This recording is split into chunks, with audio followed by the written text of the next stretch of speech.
અવસ્થામાં વિરોધ કર્યો, હું કાર્યક્રમ આપવો હતો ને તમારી માંગણી શું છે?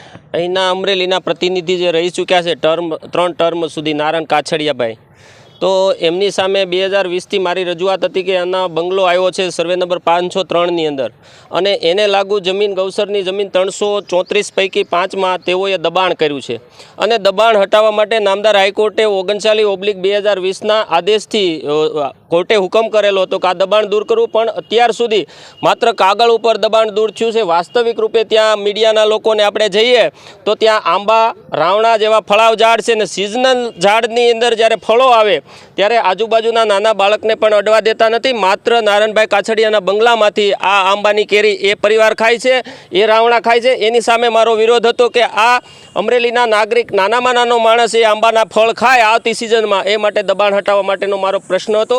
બીજો પ્રશ્ન, ગૌચરની જમીન 334 પૈકી 5માં 5544 મેટ્રિક ટન માટીનું ખનન થયું, અને પ્રૂફ થઈ ગયું ગૌચરની અંદરથી ખોદાણું, અને ખોદાયેલી માટી એક રોડના કોન્ટ્રાક્ટર કે જેના સાંસદના પૌત્રના નામે એજન્સીના એ એન્જિનિયર છે, એમના મારફતે 5544 મેટ્રિક ટન માટી, એટલે કે વર્તમાન બજાર કિંમત મુજબ એ લોકોને 53 લાખનો દંડ થવો જોઈએ, એની જગ્યાએ 13 લાખનો દંડ આ ગૌચરની માટી માટે સાદી ગણી કર્યો. તો એ રજૂઆત હતી.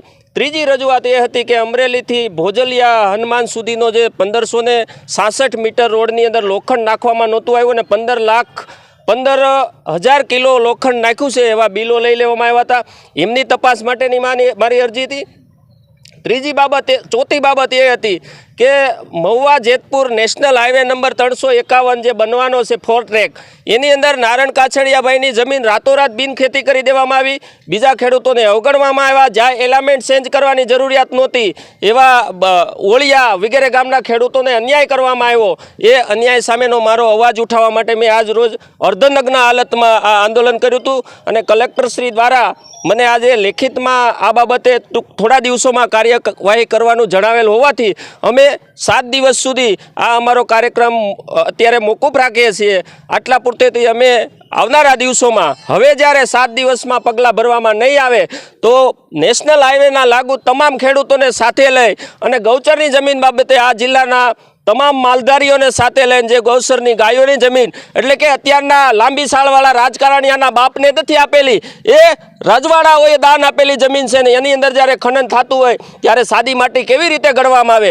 જંત્રી જ્યારે લાગુ પડી એ પહેલાંનું ખનન હતું, તો આ જંત્રીના નવા દર મુજબ એમાં 53 લાખ રૂપિયા દંડ થવો જોઈએ. એ તમામ માગણીઓ સાથે અમે હવે 7 દિવસ વેઇટ કરશું, અને આવનારા દિવસોમાં ફરી અમે ઉગ્ર સાથે આ આંદોલન કરવા આ કચેરી ખાતે આવીશું. નારાયણભાઈ તમને ભૂતકાળમાં કઈ ધમકી આપી હતી?